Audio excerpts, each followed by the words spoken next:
entering full. Change the time you are coming for service.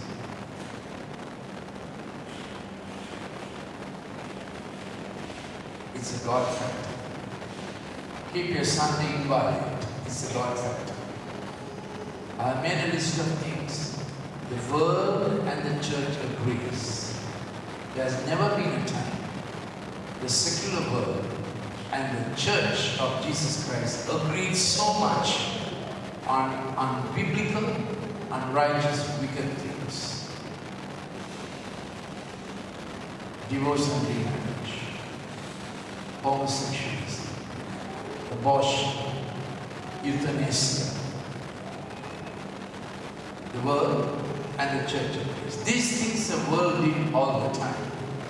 When the Roman Empire was collapsing, little babies are dumped all the way on the streets. That's a sign of collapse of any great nation. Speaking ill of elders,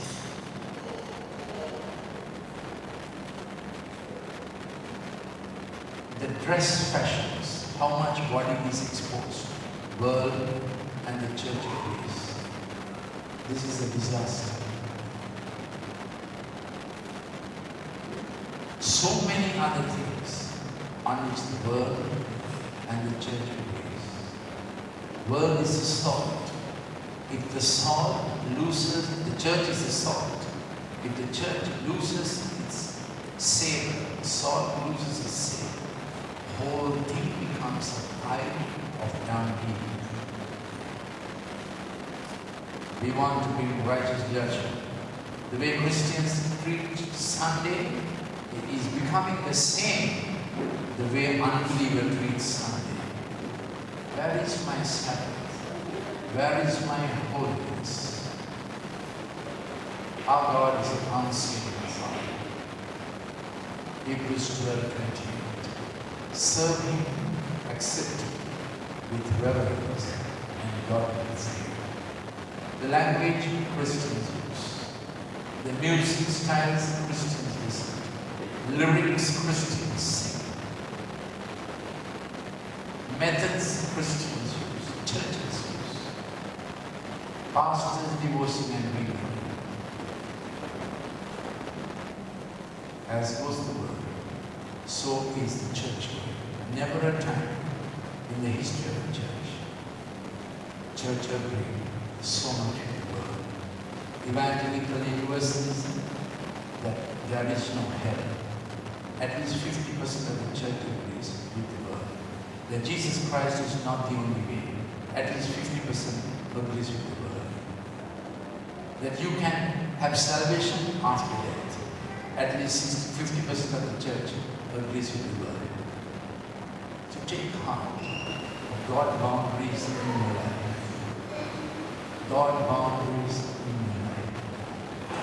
Keep yourself in the center of God's river of life.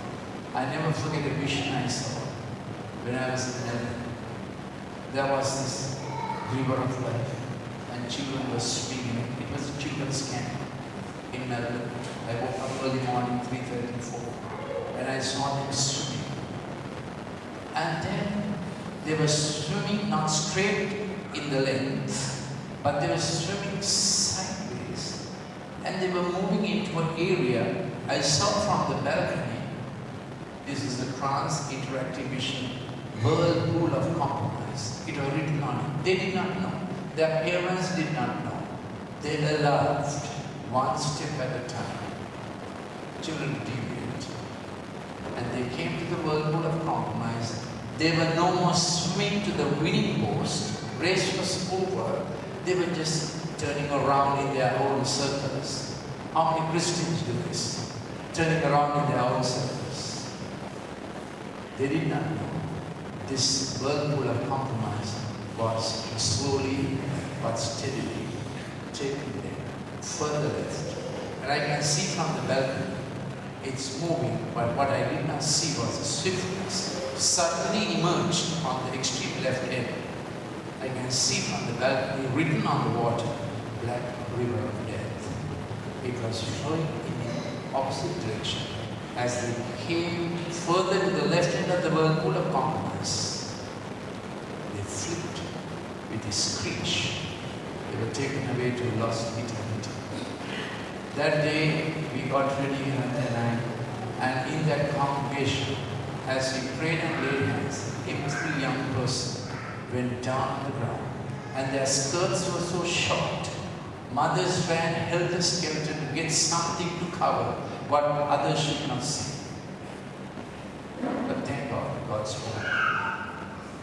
God spoke. This is why we want to say judgment is good. 1 Peter 4:14, judgment begins in the household of God. Why? 1 Corinthians 11:28, it is given unto us to judge ourselves, that we will not be judged with the world. So when we see the world's judgment coming near, we say, Lord, help us do our communion properly. Help us do our family prayer time properly. Help us keep our Sunday inviolate. Help us keep our morning devotions, reading of the scriptures properly. Help us no more to say, come up then, it doesn't matter, and flip things under the carpet.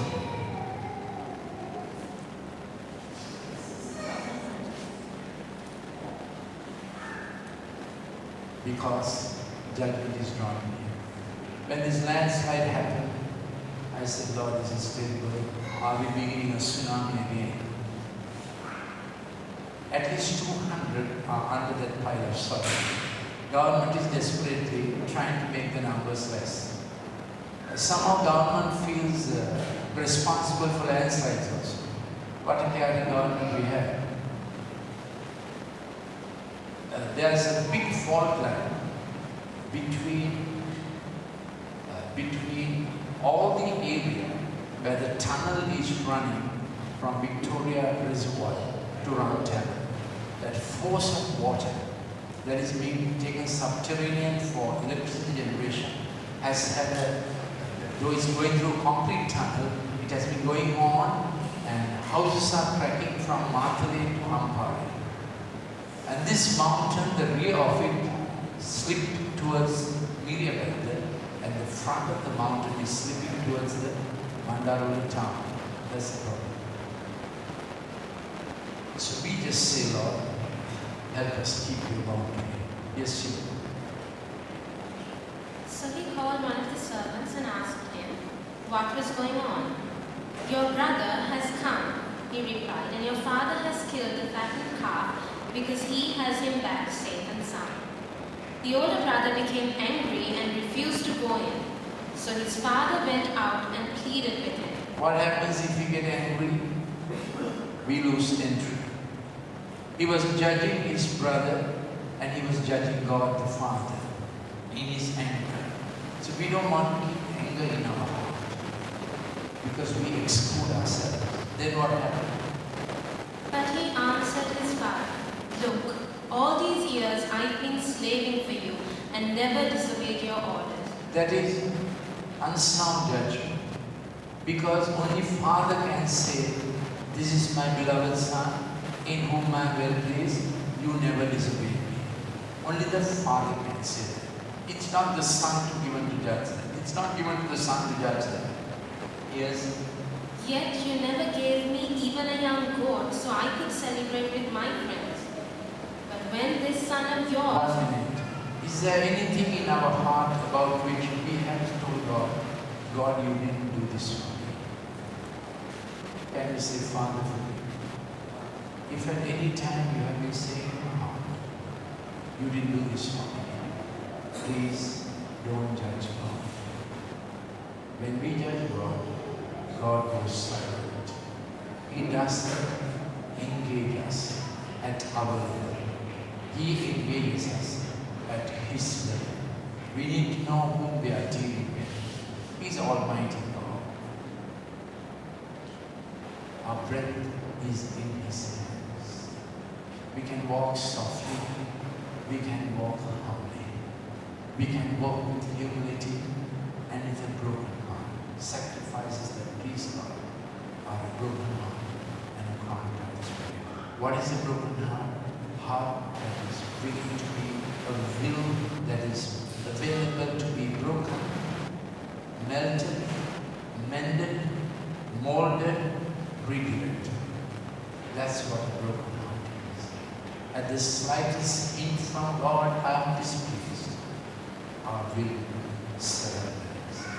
No patience. In the book of Malachi, 10 times, Ishmael says, "What? I loved you." What? How did you love me? You have wearied me. What? How did you weary me? How did we weary us? Finally, they say, Malachi 3:4, 10 times. What? God says one thing. What? God says again. They say what? God says again. They say what? 10th time. They say, what profit is there in serving God? God went silent. For 400 years, terrible things happened in Israel between Malachi and John the Baptist. Brief visitation to give them an opportunity to receive the Messiah. They rejecting and saying, "Let His blood be upon our children and our children's children." God accepted the judgment. To this day, Jews die in many countries, and a great slaughter is coming once again. That slaughter is so great, God is sealing 144,000 Jews that they will not be touched. Why has He got to seal 144,000? Because if they are not sealed, there will be such a slaughter. We don't want to go that way.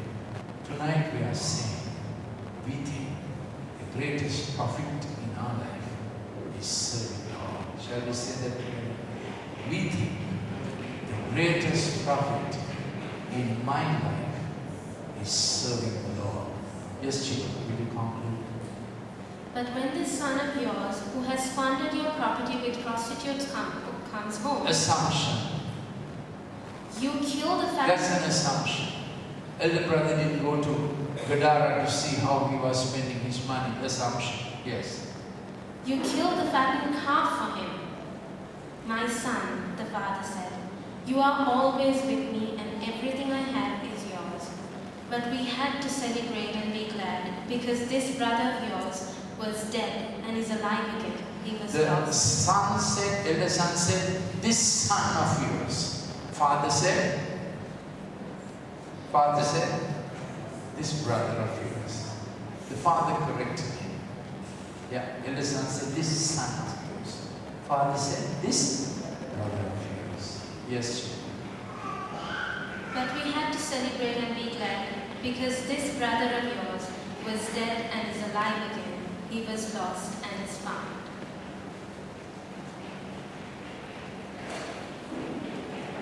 Will the worship team come?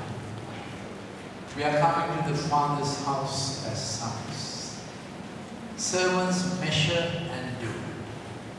They do it for babies. We do it for gladness and because of devotion. And we do it with all our life. Servants might fall with the master. That's how the elder brother was serving. But the sons delight in a father. We don't want to enter into righteous, unrighteous judgment.